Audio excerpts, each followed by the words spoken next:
देखिए, इस वक्त की सबसे बड़ी खबर हम आपके सामने लेकर आए हैं। अब बिहार में कृषि भूमि को कन्वर्ट कराने की झंझट खत्म हो गई है। जी हाँ, आप बिल्कुल ठीक सुन रहे हैं।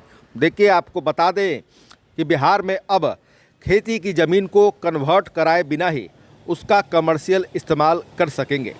सम्राट चौधरी सरकार ने बीते मंगलवार को इस संबंध में नया बिल यानी विधेयक पेश किया, जिसे सदन में पारित कर दिया गया है। नए बिल में यह प्रावधान किया गया है कि किसानों को कृषि भूमि का व्यावसायिक उपयोग करने के लिए उसके स्वरूप में बदलाव नहीं कराना होगा। इससे उन्हें कागजी कार्रवाई के साथ साथ खर्चीले कन्वर्जन की प्रक्रिया से मुक्ति मिल जाएगी। राज्यपाल की मुहर लगने के बाद यह विधेयक कानून के रूप में अस्तित्व में आ जाएगा। फिर अधिसूचना जारी होने के बाद इसे लागू कर दिया जाएगा। आपको बता दें कि बिहार विधानसभा से मंगलवार को बिहार कृषि भूमि गैर कृषि प्रयोजनों के लिए संपरिवर्तन विधेयक 2026 पारित हो गया। राजस्व एवं भूमि सुधार मंत्री दिलीप जायसवाल ने कहा कि यह बिल साल 2010 में बने बिहार कृषि भूमि गैर कृषि प्रयोजनों के लिए संपरिवर्तन कानून को रद्द करने के लिए लाया गया है।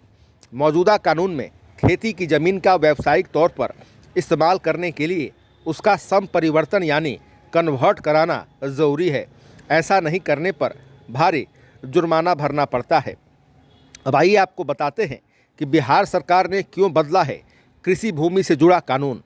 मंत्री जायसवाल ने मंगलवार को कहा कि राजस्व एवं भूमि सुधार विभाग की समीक्षा के दौरान यह पाया गया कि अभी जो कानून लागू है वो बिहार में उद्योग धंधों को बढ़ावा देने की दिशा में बाधक बन रहा है।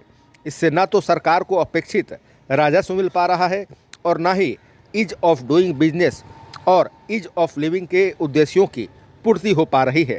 उन्होंने कहा कि इसी वजह से राज्य सरकार ने यह फैसला लिया है कि बिहार में ऐसा कोई कानून नहीं होना चाहिए जिससे कृषि भूमि का अन्य उद्देश्य के लिए कन्वर्जन की अनुमति जरूरी हो।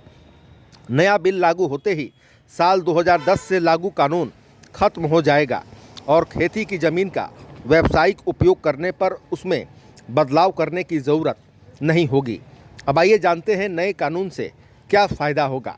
देखिए, नया कानून बनने के बाद कृषि भूमि के कन्वर्जन को लेकर जो मौजूदा नियम एवं प्रावधान हैं वे खत्म हो जाएंगे। खेती की ज़मीन के स्वरूप में बिना कोई बदलाव कराए ही किसान और रैयत उसका व्यावसायिक उपयोग कर सकेंगे। इससे सरकार ने आम लोगों का जीवन आसान बनाने के उद्देश्य से यह फैसला लिया है। साथ ही इससे बिहार के खासकर ग्रामीण क्षेत्रों में उद्यमिता, उद्योग और व्यावसायिक गतिविधियों को बढ़ाने में भी काफ़ी मदद मिलेगी। तो इस प्रकार आपने इस विशेष रिपोर्ट में देखा कि कृषि भूमि को कन्वर्ट कराने की झंझट ही खत्म होगी। अब खेती की ज़मीन बिना कन्वर्ट कराए ही कर सकेंगे कमर्शियल इस्तेमाल। बिहार विधानसभा से इस संबंध में विधेयक भी पारित कर दिया गया है। तो फिलहाल खबरों में इतना ही। बने रहिए दिलचस्प बड़ी खबरों के लिए रेडर के साथ। आपको हमारा वीडियो पसंद आया और लाइक शेयर कमेंट जरूर कीजिएगा। आपने अभी तक के चैनल को सब्सक्राइब फॉलो नहीं किया, कृपया तुरंत कर लें। धन्यवाद।